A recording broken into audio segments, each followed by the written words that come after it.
சார்ந்த தோழர்களே, ஒரு உண்மையான தலைவர் வந்து கொண்டிருக்கார்.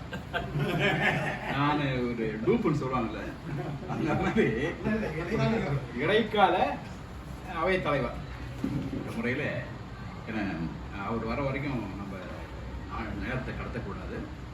ஆகவே இந்த நிகழ்வுக்கு முதல் முறையாக வந்திருக்கும் தோழர் தகடூர் சம்பத் அவர்களை ஐயா, உங்க பேரு? சன்மார்க்க நெறியை சேர்ந்த ஆதி அன்பவர்கள். உங்களை பற்றி ஒரு சிறு அறிமுகம் ஏதாவது சொல்லுங்க. இல்ல புதுசு வந்துருக்கீங்க. அனைவருக்கும் வணக்கம். என் பேர் தகடூர் சம்பத். பிறந்த ஊர் தருமபுரி. இப்போ நான் சென்னை மேடவாக்கில் 12 ஆண்டுகள் குடியிருக்கேன். நான் ஒரு பெரியாரியர். தந்தை பெரியாரும் திருவள்ளுவரும் தந்தை பெரியாரும் என் வாழ்க்கை தெரியாது. இது ஒன்றும் நான் பிறந்தே கற்றுக்கிட்டு வந்தேன். நான் முதல்ல வந்து திமுக குடும்பத்தை சேர்ந்தவர்கள்.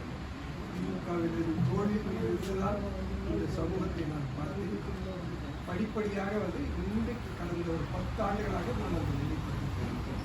திருவள்ளுவரும் தந்தை பெரியாரும் வாழ்க்கை நெறியாளர்கள்.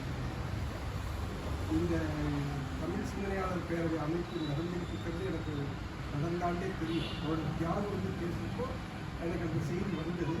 ஆனால் நீங்கள் நான் வெளியில் என்னன்னு அதனால வர முடியல. அதுக்கு பிறகு எனக்கு எந்த செய்தியும் வரல. கடந்த இந்த சிந்துவெளி பண்பாடு குறித்த ஒரு நிகழ்வு அண்ணா நூற்றாண்டு நூலகத்தில் நடந்தது. அதில் தான் தோழர் மணிசேகரன் தான் வந்து சொன்னார். நான் தான் அவர்கிட்ட பேசுவேன். கருப்பு சிவப்பு வீட்டு கட்டிக்கிட்டு வச்சுக்கிட்டு இருந்தார். நீங்கள் எங்கே எந்த ஊருங்க என்னன்னு கேட்டு நான் இந்த மாதிரி நன்மங்கத்தில் தான் இருக்கேன் அப்படின்னாரு. அப்படிங்களா நான் மேடம் அப்படின்னா பேசிட்டு தான் அவர் சொன்னார். முதல்வராக இந்த நிகழ்வுக்கு நான் முதல்வராக அறிவிக்கிறேன். தொடர்ந்து எல்லோரோடும் நான் கலந்து கொண்டு எல்லோரோடும் ஒத்துழைப்பேன்.